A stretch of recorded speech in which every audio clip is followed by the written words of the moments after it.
బీసీల రిజర్వేషన్ల కోసం నిన్న ఢిల్లీలో తెలంగాణ కాంగ్రెస్ నేతలు జంతర్ మంతర్ వద్ద ధర్నా నిర్వహించారు. బీసీ బిల్లు అమలు వరకు పోరాటం ఆగదని నినదించారు. సీఎం రేవంత్ రెడ్డి మాట్లాడుతూ రాష్ట్రపతిని అపాయింట్మెంట్ అడిగినా ఇప్పటికీ సమాధానం రాలేదన్నారు.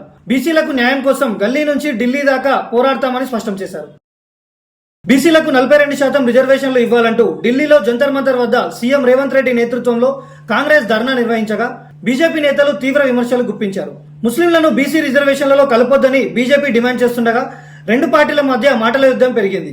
Congress MLC Vijayashanti, BJP MLA Payal Shankar కూడా ఘాటు వ్యాఖ్యలు చేశారు. వెలగపూడిలో సీఎం చంద్రబాబు నాయుడు అధ్యక్షతన కేబినెట్ సమావేశం జరిగింది.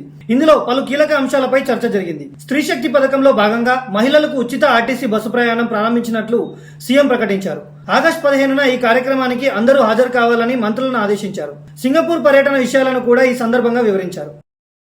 వైఎస్ఆర్ కాంగ్రెస్ నేతలపై దాడుల నేపథ్యంలో గాయపడిన వారికి ఫోన్ చేసి ధైర్యం చెప్పిన జగన్, పార్టీ అన్ని వేళలా అండగా ఉంటుందని భరోసా. వ్యవస్థలను వాడుకొని అధికార దుర్వినియోగం చేస్తోందని, ఓటమి భయంతో కూటమి నేతలు అల్లర్లు సృష్టిస్తున్నారని మండిపడ్డారు. జడ్పీటీసీ ఎన్నికల్లో ప్రజలే తగిన బుద్ధి చెబుతారని స్పష్టం చేశారు.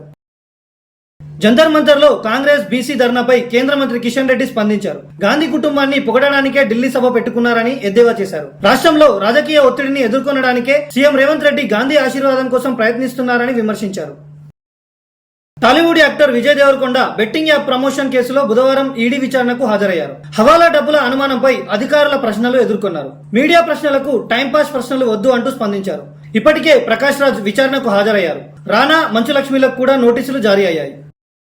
దేశ రాజధానిలో కర్తవ్య భవన్ 3ను ప్రారంభించిన ప్రధాని మోదీ అన్ని కేంద్ర మంత్రిత్వ శాఖల కార్యాలయాలను ఒకే చోట చేర్చే కామన్ సెంట్రల్ సెక్రటేరియట్ ప్రాజెక్టులో ఇది తొలి భవనం. మరో 9 భవనాల నిర్మాణం దశల వారీగా కొనసాగుతుంది. భారత్పై మరోసారి 25% అదనపు టారిఫ్ విధించిన ట్రంప్, రష్యా నుంచి చమురు కొనుగోలు చేస్తుందన్న కారణంతో భారత్పై మొత్తంగా 50% టారిఫ్లకు సంతకం చేశారు. ఈ చర్యలతో ద్వైపాక్షిక సంబంధాలు మళ్లీ ఉధృతం కావచ్చని అనుమానాలు వెల్లువెత్తుతున్నాయి.